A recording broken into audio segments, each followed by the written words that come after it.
Hello everyone, welcome back to your favorite channel Learn with Javed। আশা করি প্রত্যেকে ভালো আছো এবং সুস্থ আছো।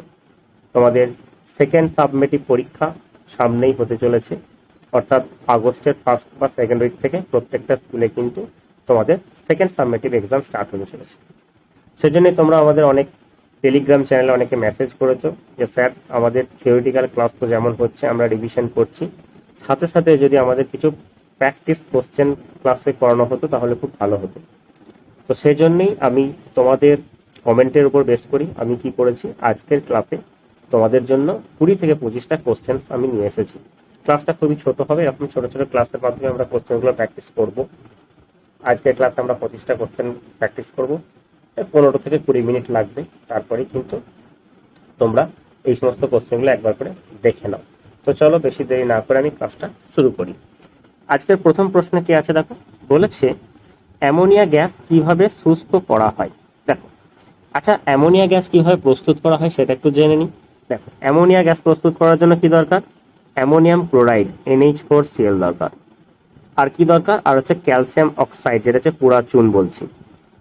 দেখি তৈরি হয় এখান থেকে তৈরি হয় তোমার ক্যালসিয়াম CaCl2, ক্যালসিয়াম ক্লোরাইড তৈরি হচ্ছে, অ্যামোনিয়া গ্যাস তৈরি হয় এবং হচ্ছে ওয়াটার ভেপার থাকে। তো এই যে অ্যামোনিয়াটা তৈরি হচ্ছে, এই অ্যামোনিয়ার মধ্যে কি হয়, এই অ্যামোনিয়ার মধ্যে কিন্তু ওয়াটার ভেপার অ্যাড থাকে। তো সেই জন্য এই ওয়াটারটাকে রিমুভ করার জন্য কি হচ্ছে, আমাদের কি ইউজ করা হয়, আমাদের ক্যালসিয়াম অক্সাইড বা পোড়াচুনকে আমরা ইউজ করে থাকি। এখন আমি তোমাদেরকে এই ক্লাসটা করানোর সময় তোমাদেরকে বলেছিলাম যে দেখো H2SO4 এটাও কিন্তু ড্রাইং এজেন্ট, এটাও কিন্তু শুষ্ক করতে পারে। আর একটা হচ্ছে P2O5 ফসফরাস পেন্টক্সাইড, এটাও কিন্তু করে। আমরা এই দুটো কিন্তু ইউজ করি না। কেন করি না সেটা আমি তোমাদেরকে বলেছিলাম, আবার এখানেও বলে দিচ্ছি। এই যে দেখো হাইড্রোজেন সালফিউরিক অ্যাসিড যেটা H2SO4 যেটা, সেটা কিন্তু এই অ্যামোনিয়ার সাথে রিয়াক্ট করে কি করে, অ্যামোনিয়াম সালফেট NH4(2SO4) এটা এই কম্পাউন্ডটা ফর্ম করে। তাহলে আমার দরকার তো অ্যামোনিয়া, আমি যদি অ্যামোনিয়াটাকে পিওর ফর্মে না পাই তাহলে আমরা কেন ইউজ করবো এটা। সেজন্য কিন্তু এই H2SO4 কিন্তু ইউজ আমরা করি না। ওকে, তারপরে প্রশ্নে চলে আসি। ঠিক এইরকম ভাবে আমরা ডিটেলসে প্রত্যেকটা কোশ্চেন ডিসকাস করব। তোমরা অবশ্যই ভিডিওটাকে প্রথম থেকে শেষ পর্যন্ত দেখো, এই কোশ্চেনগুলো ডিসকাস করলেও তোমাদের কিন্তু অনেকটা হেল্পফুল হবে। তো চলো তারপরে প্রশ্নে চলে আসি। বলেছে পরীক্ষাগারে হাইড্রোজেন সালফাইড H2S গ্যাস প্রস্তুতির রাসায়নিক দ্রব্যগুলির নাম লেখো। আমি তোমাদেরকে পড়ানোর সময় বলেছিলাম দেখবে যে প্রত্যেকটা গ্যাসের প্রস্তুতির ক্ষেত্রে তোমরা 3টে জিনিস পড়বে। একটা হচ্ছে কি প্রয়োজনীয় রাসায়নিক দ্রব্য, বিক্রিয়া শর্ত এবং সমীকরণ, আর হচ্ছে গ্যাস সংগ্রহ, অর্থাৎ গ্যাসটাকে কিভাবে তুমি সংগ্রহ করছো, বায়ু নিম্ন অপসারণ দ্বারা না ঊর্ধ্ব অপসারণ দ্বারা, সেগুলো। এখন দেখো এখানে কি কি দরকার, এখানে দরকার হচ্ছে ফেরাস সালফাইড FeS দরকার, আর হচ্ছে লঘু সালফিউরিক অ্যাসিড H2SO4 দরকার। চলো রিয়াকশনটা একটু দেখে নিই। তাহলে এটা হচ্ছে FeS প্লাস H2SO4। তাহলে এখানে কি হবে, এখানে যেটা তৈরি হবে সেটা হচ্ছে তোমার FeSO4 প্লাস H2S, এটা ফর্মেশন হবে, তাই না। এই H2S-টা হচ্ছে হাইড্রোজেন সালফাইড। এই গ্যাসের যে গন্ধটা সেটা হচ্ছে কি, সেটা হচ্ছে পচা ডিমের মতো গন্ধ হচ্ছে হাইড্রোজেন সালফাইড। ওকে, তাহলে এটা হয়ে গেল আনসার, ফেরাস সালফাইড আর হচ্ছে লঘু সালফিউরিক অ্যাসিড।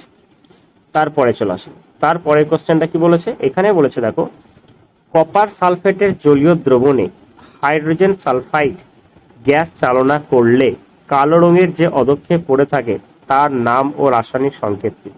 চলো আমি একটু এটা, এখানে কি বলেছে দেখো কপার সালফেট, তার মানে কি CuSO4 আছে, তার সাথে কাকে দিচ্ছি, হাইড্রোজেন সালফাইড H2S কে দিচ্ছি। তাহলে কপার সালফাইডের সাথে কপার সালফেটের সঙ্গে হাইড্রোজেন সালফাইডের রিয়াকশন করছি। তাহলে কি হবে, এটা এই কপারটা কি করবে, এই সালফারটা টেনে নেবে, দিয়ে তৈরি করবে CuS, যেটাকে কপার সালফাইড বলছি। এটাই হচ্ছে কালো রঙের অধক্ষেপের নিচে পড়ে থাকবে, আর এটা পড়ে থাকবে দেখো এই হাইড্রোজেনটা SO4 এর সাথে চলে যাচ্ছে, তাহলে H2SO4 এটা ফর্মেশন করছে। তাহলে দেখো CuS কপার সালফাইড। ওকে, এটা আনসারটা হচ্ছে CuS বা যেটা কপার সালফাইড। ওকে, তারপরে চলে আসি দেখো, তারপরে কোশ্চেন নাম্বার 4 কি আছে দেখো। কোশ্চেন নাম্বার 4-এ বলছে ইউরিয়ার উৎপাদনে ব্যবহৃত অ্যামোনিয়া ছাড়া অপর একটি যৌগের নাম কি। দেখো ইউরিয়াতে অ্যামোনিয়া তো থাকছেই, তার সাথে কি থাকছে, কার্বন ডাইঅক্সাইড থাকছে। তো চলো আমি তোমাদেরকে একটু ইউরিয়ার যে রিয়াকশনটা আছে সেটা একটু দেখিয়ে দিই। দেখো এখানে কি থাকে, অ্যামোনিয়া থাকে NH3, তাহলে NH3 নিলে, আর আর কে আছে, কার্বন ডাইঅক্সাইড আছে, CO2 আছে। দিয়ে কি করা হয়, এখানে তোমার যে টেম্পারেচারটা যেটা থাকে সেটা হচ্ছে কত, 150 মানে 200 এর কাছাকাছি, মানে 200 ডিগ্রি সেন্টিগ্রেড টেম্পারেচার দিলে। আর এখানকার যে প্রেশারটা থাকে সেটাও থাকে 150 অ্যাটমসফেরিক প্রেশার থাকে। দিয়ে তৈরি হচ্ছে তোমার কি, NH2COO NH4, এটা তৈরি হয়। এখন এই যে জিনিসটা যেটা তৈরি হয় এটাকে বলা হচ্ছে অ্যামোনিয়াম কার্বামেট। এই অ্যামোনিয়াম কার্বামেট থেকে পরে আবার যদি এটাকে মানে বিয়োজিত করা হয়, এখান থেকে তৈরি হচ্ছে তোমার ইউরিয়া। সেটা ইউরিয়ার সংকেতটা কি, NH2CO NH2, এটা তৈরি হয় প্লাস ওয়াটার। ঠিক আছে, তাহলে প্রথম যৌগ যেটা তৈরি হয় তার নামটা কি, তার নাম হচ্ছে অ্যামোনিয়াম কার্বামেট। ঠিক আছে, চলো তারপরে চলে আসি। সিলভার নাইট্রেটের দ্রবণে H2S গ্যাস চালনা করলে যে কালো রঙের অদক্ষেপ পড়ে থাকে তার নাম ও সংকেত, তার নাম হচ্ছে কি, সিলভার সালফাইড, এবং হচ্ছে সংকেতটা হচ্ছে Ag2S। এর সংকেতটা হচ্ছে Ag2S। তো চলো একটু রিয়াকশনটা দেখে নিই। সিলভার নাইট্রেট, তাই তো, AgNO3, সিলভার নাইট্রেট, তার সাথে কি করছে, হাইড্রোজেন সালফাইড H2S, তাহলে কি হবে, একে টেনে নেবে, তাই না? তাহলে এটা তৈরি হবে কি, Ag2S প্লাস HNO3, এটা ফর্মেশন হচ্ছে। তাহলে এইটা হচ্ছে কি, এটা হচ্ছে কালো কালারের, যেটা নিচে পড়ে থাকবে, ছিটিয়ে পড়ে থাকবে, তাহলে এটার নাম হচ্ছে, এটার নাম কি, এটার নাম হচ্ছে সিলভার সালফাইড। ওকে, তারপরে চলে আসে। তারপরে প্রশ্ন কি বলেছে দেখো, পরের প্রশ্ন বলছে নাইট্রোজেনের একটি যৌগের নাম লেখো যা হিমায়ক রূপে ব্যবহার করা হয়। হিমায়ক রূপে কি ব্যবহার করা হয়, তরল অ্যামোনিয়া। দেখো এটা কিন্তু তরল অ্যামোনিয়া, এটা কিন্তু লিকুইড অ্যামোনিয়া। তো লিকুইড অ্যামোনিয়া আর হচ্ছে অ্যাকোয়াস অ্যামোনিয়া, এর মধ্যে কিন্তু পার্থক্য আছে। অ্যাকোয়াস অ্যামোনিয়া মানে কি, যে অ্যামোনিয়ার সাথে কি হচ্ছে, জল মেশানো হচ্ছে, H2O মেশানো হচ্ছে, সেটা কি হয়, অ্যামোনিয়াম হাইড্রোক্সাইড NH4OH ফর্মেশন করে। এটা কিন্তু একটা বেস, ঠিক আছে, এটা ক্ষার, মৃদু ক্ষার এটা। কিন্তু এটা কি, এটা হচ্ছে গ্যাসটাকে লিকুইড করা হচ্ছে, সেজন্য এই দুটো জিনিস কিন্তু একটু খেয়াল রাখবে। ঠিক আছে, তারপরে প্রশ্নে চলে আসে। তারপরে প্রশ্নে কি বলছে দেখো, পরের প্রশ্নে বলছে, এটা ভেরি ভেরি ইম্পর্টেন্ট একটা প্রশ্ন, নেসলার বিকারক কি। নেসলার বিকারক কি, দেখো নেসলার বিকারক হচ্ছে কি, পটাশিয়াম মার্কিউরিক আয়োডাইড, এটার সংকেতটা হচ্ছে K2HgI4, এটা হচ্ছে নেসলার বিকারক, পটাশিয়াম মার্কিউরিক আয়োডাইড। ঠিক আছে, এর দ্বারা কি হয়, এর দ্বারা পরীক্ষাগারে অ্যামোনিয়া গ্যাস শনাক্ত করা হয়। নেসলার বিকারকের সঙ্গে অ্যামোনিয়ার বিক্রিয়ায় একটা তামাটে বা বাদামি বর্ণের একটা অদক্ষেপ পড়ে, এটা হচ্ছে অ্যামোনিয়ার একটা জটিল যৌগ তৈরি করে। ঠিক আছে, এগুলো কিন্তু আমি তোমাদেরকে পড়ানোর সময় সব বলেছি। তোমরা যারা যারা আমার ammonia gas preparation, hydrogen sulphide gas প্রিপারেশনের ক্লাসগুলো দেখোনি, তারা অবশ্যই একবার ক্লাসগুলো দেখে নাও। দেখে নিলেই কিন্তু তোমাদের এই চ্যাপ্টারটার আর কোনো প্রবলেম থাকার কথা নয়। তারপরে চলে আসি কোশ্চেন নাম্বার 8। কি বলছে দেখো, কোশ্চেন নাম্বার 8-এ বলা হচ্ছে পুরনো তৈলচিত্র কোন গ্যাসের সংস্পর্শে কালো হয়ে যায়। তাহলে পুরনো তৈলচিত্র হাইড্রোজেন সালফাইড গ্যাসের সংস্পর্শে এলেই সেটা কি হবে, সেটা তোমার কালো হয়ে যাবে। তারপরে প্রশ্ন কি বলছে দেখো, তারপরের প্রশ্ন বলছে NH3 শুষ্ককরণে কি ব্যবহৃত হয়। এটা কিন্তু রিপিটেড কোশ্চেন, এটা আমাদের ফার্স্ট কোশ্চেনই ছিল, সেজন্য এটাকে আমরা পোড়া চুন বলছি। ওকে, চলো তারপরে কোশ্চেনে চলে আসি। হাইড্রোজেন সালফাইড H2S এর জলীয় দ্রবণের প্রকৃতি কিরূপ। H2S এর জলীয় দ্রবণের প্রকৃতি হচ্ছে আম্লিক। তাহলে আম্লিক হলে কি হবে, মানে অ্যাসিডিক হলে কি হচ্ছে, নীল লিটমাসকে লাল করবে। দেখো আমি একটু দেখে নিই, দেখো H2S, এটার জলীয় দ্রবণ মানে কি, H2O অ্যাড করছি, তাহলে এটা তৈরি হয়ে যায় তোমার কি H2SO4। তারপরে এই যে গ্যাস, এটা কি, এটা হচ্ছে অ্যাসিড, সালফিউরিক অ্যাসিড, তাহলে এটা কি হচ্ছে, অ্যাসিড হলে তার আম্লিক হবে, এবং এটা কি করবে, লিটমাস যেটা নীল কালারের থাকে সেটাকে লাল কালারে কনভার্ট করে দেয়। ওকে, তারপরে চলে আসি অ্যামোনিয়া জলীয় দ্রবণের প্রকৃতি কিরূপ। একটু আগে আমরা দেখলাম অ্যামোনিয়া জলীয় দ্রবণ মানে কি, NH3, তার সাথে ওয়াটার অ্যাড করছো, তাহলে কি ফর্মেশন হবে, NH4OH, অ্যামোনিয়াম হাইড্রোক্সাইড। আর অ্যামোনিয়াম হাইড্রোক্সাইড কি, ক্ষারীয় প্রকৃতির, ক্ষারীয় হলে কি হবে, এটা লাল লিটমাসকে নীল করবে। ওকে, চলো তারপরে চলে আসি।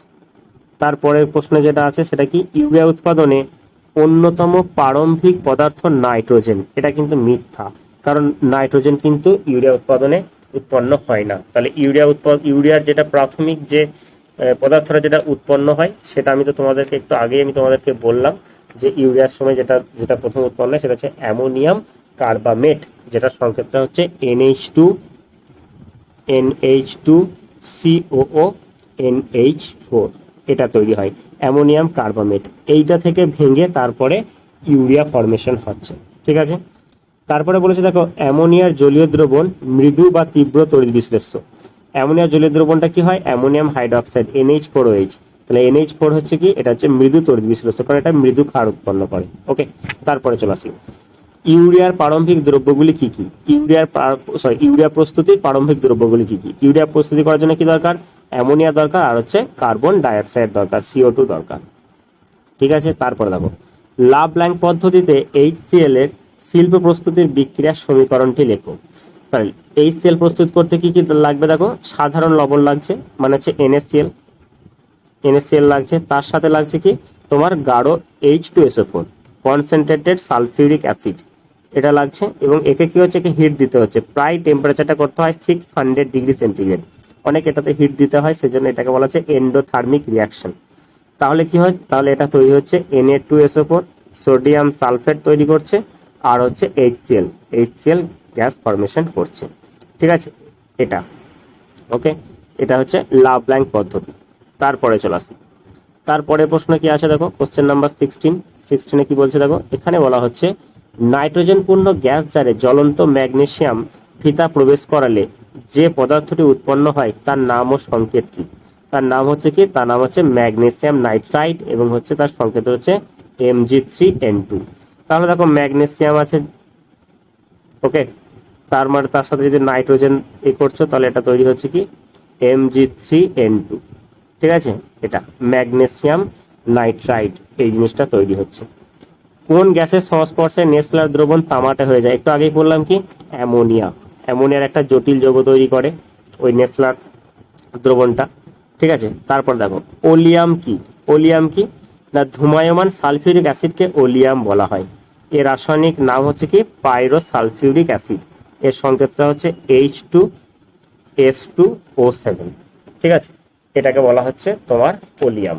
অনেক সময় পরীক্ষাতে একটা কোশ্চেন দিয়ে দেয়, কোনো একটা কোশ্চেনের সাথে অ্যাড করে দেয় যে ওলিয়াম কি। তাহলে ওলিয়াম কি, এবং অবশ্যই কিন্তু তোমরা প্রত্যেকে ওলিয়ামের যে সংকেতটা আছে সেই সংকেতটা কিন্তু ডেফিনেটলি মনে রাখবে, H2S2O7। এই ওলিয়াম থেকেই কিন্তু আমরা সালফিউরিক অ্যাসিড পাই। পরে এই ওলিয়ামের সঙ্গে আমরা যদি জল অ্যাড করে দিই, মানে H2S2O7 এর সাথে যদি আমরা ওয়াটার অ্যাড করি, তখন আমরা পেয়ে যাচ্ছি তোমার H2SO4। এই জিনিসটা আমরা পাই। ঠিক আছে, এটা আমরা পেয়ে থাকি। তো এখন দেখো তোমার এই যে পদ্ধতিতে তোমার সালফিউরিক অ্যাসিড তৈরি করা হয় সেটাকে আমরা স্পর্শ পদ্ধতি বলছি। দেখো তার পরের প্রশ্নটাই রেখেছি, সেজন্য আমি ওটা এখানে আর ডিসকাস করছি না। স্পর্শ পদ্ধতিতে সালফার ডাইঅক্সাইডকে সালফার ট্রাইঅক্সাইডে রূপান্তরিত করতে কোন অনুঘটক ব্যবহার করা হয়? এখানে অনুঘটক হিসেবে কি নেওয়া হয়? অ্যাসবেস্টস, প্লাটিনাম অ্যাসবেস্টস বা ভ্যানাডিয়াম পেন্টক্সাইড V2O5, এটা নেওয়া হয়। ঠিক আছে, তো চলো আমি তোমাদেরকে একবার এখানেতে সালফিউরিক অ্যাসিডের যে স্টেপগুলো আছে, মানে কিভাবে সেগুলো তৈরি হচ্ছে, প্রত্যেকটা স্টেপগুলো আমি তোমাদেরকে এখানে একবার একটু দেখিয়ে দিই। ঠিক আছে, দেখো প্রথমে দেখে নাও। প্রথমে কি হচ্ছে, ফার্স্টে কি হচ্ছে, সালফারের সাথে অক্সিজেন মিশছে, দিয়ে তৈরি করছে কি সালফার ডাইঅক্সাইড, SO2 তৈরি করছে। ঠিক আছে, সালফার SO2 তৈরি হচ্ছে। এই SO2টা আবার যখন অক্সিজেনের সাথে যখন অ্যাড হচ্ছে তখন এটা তৈরি করছে তোমার SO3 হচ্ছে। এই SO3 কে যখন আবার H2SO4 এর সাথে, মানে আমি একে যখন মেশানো হচ্ছে H2SO4 এর সাথে, তখন এটা তৈরি করছে তোমার ওলিয়াম H2S2O7। আর এই H2S2O7 আমি মাঝখানে কোথায় কি তোমার টেম্পারেচার লাগছে বা কি অনুঘটক লাগছে আমি সেগুলোকে বলছিলাম, জাস্ট স্টেপগুলোকে তোমাদের রাসায়নিক বিক্রিয়াগুলোকে আমি তোমাদেরকে এখানে আমি এগুলোকে শেখাচ্ছি। ঠিক আছে, 3 নম্বর এটা। 4 নম্বর হচ্ছে এটা, এই H2S2O7 তার সাথে যদি আমরা ওয়াটারে যদি রিয়াকশন করি তখন ফরমেশন হবে তোমার H2SO4।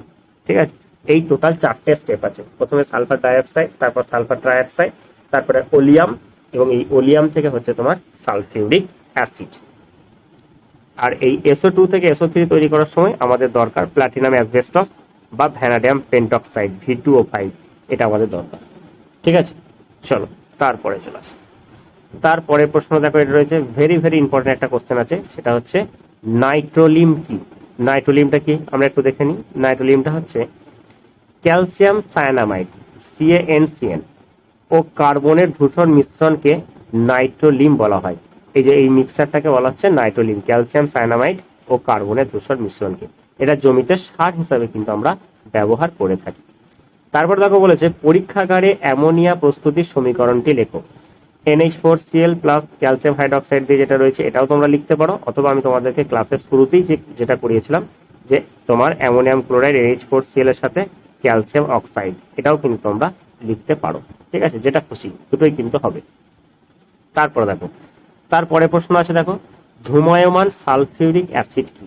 ধূময়মান সালফিউরিক অ্যাসিড কি, এখানে বলেছে দেখো 98% গাঢ় H2SO4 এর মধ্য দিয়ে SO3 গ্যাস পাঠালে গ্যাসটি অ্যাসিডে শোষিত হয়ে যে তৈলাক্ত পদার্থ তৈরি করে তাকে ধূময়মান সালফিউরিক অ্যাসিড বা ওলিয়াম বলে। একটু আগে যেটা দেখালাম যে এই যে SO3টা রয়েছে তাকে যখন H2SO4 এর মধ্য দিয়ে আমরা যদি পাঠাচ্ছি যখন H2SO4, তখন কি হচ্ছে, তখন তৈরি করছে H2S2O7, যেটাকে আমরা ওলিয়াম বলছি। ঠিক আছে, এর রাসায়নিক নাম হচ্ছে পাইরো সালফিউরিক অ্যাসিড। ঠিক আছে, এটাই হচ্ছে তোমার ধূময়মান সালফিউরিক অ্যাসিড। তারপরে প্রশ্ন কি বলেছে দেখো, বায়ু থেকে প্রাপ্ত নাইট্রোজেন অপেক্ষা পরীক্ষাগারে প্রাপ্ত নাইট্রোজেন হালকা কেন। কারণ পরীক্ষাগারে প্রাপ্ত নাইট্রোজেনটা কি হয়, নাইট্রোজেনটা হচ্ছে বিশুদ্ধ, সেজন্য বিশুদ্ধ অবস্থায় পাওয়ার জন্য এটা কিন্তু হালকা হয়। ওকে, তারপরে দেখো কি বলেছে, তারপরে বলেছে সোডিয়ামের সাথে অ্যামোনিয়া রিয়াকশন করে A উৎপন্ন হচ্ছে একটা সলিড আর B হচ্ছে একটা গ্যাস। তাহলে A আর B এর সংকেতটা লেখো এবং টেম্পারেচার হচ্ছে 400°C। তাহলে দেখো এই সোডিয়ামের সাথে এর বিক্রিয়া হচ্ছে, তার মানে এখান থেকে সোডিয়ামের সাথে বিক্রিয়া হলে কি হচ্ছে, এর নাম হচ্ছে কি sodium amide, NaNH2, sodium amide বা যেটাকে আমরা সোডামাইড বলি। ঠিক আছে, আর এই যে গ্যাসটা দেখো অলরেডি একটা হাইড্রোজেন, মানে এখান থেকে NH2 হয়ে যাচ্ছে, তাহলে এখানে পড়ে থাকছে হাইড্রোজেন পড়ে থাকছে, তাহলে দুটো, তাহলে এটা হচ্ছে যেহেতু সলিডটা হচ্ছে সোডামাইড বা অ্যামাইড, সোডিয়াম অ্যামাইড বা সোডামাইড বলছি। আর বিটা কি, বিটা হচ্ছে হাইড্রোজেন গ্যাস। ওকে, তারপরে প্রশ্ন চলে আসে। তারপরে প্রশ্ন কি বলেছে দেখো, বলেছে কোন পদ্ধতিতে SO3 থেকে H2SO4 গ্যাস উৎপন্ন করা হয়। আমি এটা আমরা আলোচনা করলাম, সেটা কি স্পর্শ পদ্ধতি বা কন্ট্যাক্ট প্রসেস। এটাও কিন্তু ভেরি ভেরি ইম্পর্টেন্ট, এটাও মনে রাখবে তোমরা। সেটা বলেছে দেখো বজ্রপাতের সময় বায়ুর অক্সিজেন এবং নাইট্রোজেন পরস্পর যুক্ত হয়ে কি উৎপন্ন করে। যখন বজ্রপাত হয় তখন কি হয়, এই অক্সিজেন এবং নাইট্রোজেন এরা যুক্ত হয়ে উৎপন্ন করে তোমার নাইট্রিক অক্সাইড NO উৎপন্ন করে। নাইট্রিক অক্সাইড খেয়াল থাকে না, এটা কিন্তু নাইট্রোজেন ডাইঅক্সাইড নয়, NO2 কিন্তু বলবে না, এটা কিন্তু নাইট্রিক অক্সাইড হয়। ওকে, তারপরে প্রশ্নে চলে আসি, কোশ্চেন নাম্বার 27। নাইট্রোজেনের সঙ্গে জ্বলন্ত ম্যাগনেসিয়াম ফিতার বিক্রিয়ায় উৎপন্ন সাদা পাউডারের মতো পদার্থটা কি। তাহলে এই পদার্থটার নাম হচ্ছে কি ম্যাগনেসিয়াম নাইট্রাইট, Mg3N2। এই পদার্থটার নাম হচ্ছে ম্যাগনেসিয়াম নাইট্রাইট। তারপরে চলে আসছে দেখো লাইকার অ্যামোনিয়া কি। লাইকার অ্যামোনিয়া হচ্ছে তোমার কি অ্যামোনিয়ার জলীয় দ্রবণ, অ্যাকোয়াস সলিউশন অফ অ্যামোনিয়া, যার আপেক্ষিক গুরুত্ব হচ্ছে 0.88। ঠিক আছে, 0.88 হচ্ছে এর আপেক্ষিক গুরুত্ব। আমরা আজকে 30টা প্রশ্ন করব। কোশ্চেন নাম্বার 29 দেখো, 29 এবং 30। 29-এ আছে দেখো কি নাইট্রোজেনের পরীক্ষাগার প্রস্তুতির জন্য প্রয়োজনীয় একটি রাসায়নিক দ্রব্যের নাম লেখো। এই তো অ্যামোনিয়াম ক্লোরাইড দরকার আর হচ্ছে সোডিয়াম নাইট্রাইট দরকার। ঠিক আছে, তাহলে এই অ্যামোনিয়াম ক্লোরাইড এবং সোডিয়াম নাইট্রাইট এরা যখন মিশে তৈরি করছে তোমার নাইট্রোজেন। কিভাবে নাইট্রোজেন ফর্মেশন হচ্ছে চলো তার রিয়াকশনটা আমরা একটু দেখে নিই।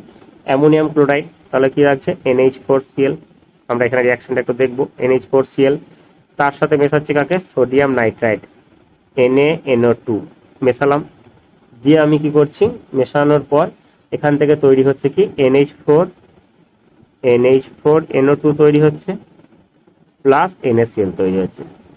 এই NH4NO2 থেকে আমরা পাচ্ছি নাইট্রোজেন পাচ্ছি আর হচ্ছে ওয়াটার পাচ্ছি। ঠিক আছে, তাহলে এটা হচ্ছে নাইট্রোজেন। তাহলে নাইট্রোজেন কিভাবে ফর্মেশন হচ্ছে আমি দেখো প্রত্যেকটা কেমিক্যাল রিয়াকশনগুলো আমি তোমাদেরকে স্টেপ বাই স্টেপ দেখিয়ে দিচ্ছি। ওকে, চলো আজকের শেষ প্রশ্ন যেটা নাইট্রোলিয়ামের একটি উপাদান কার্বন।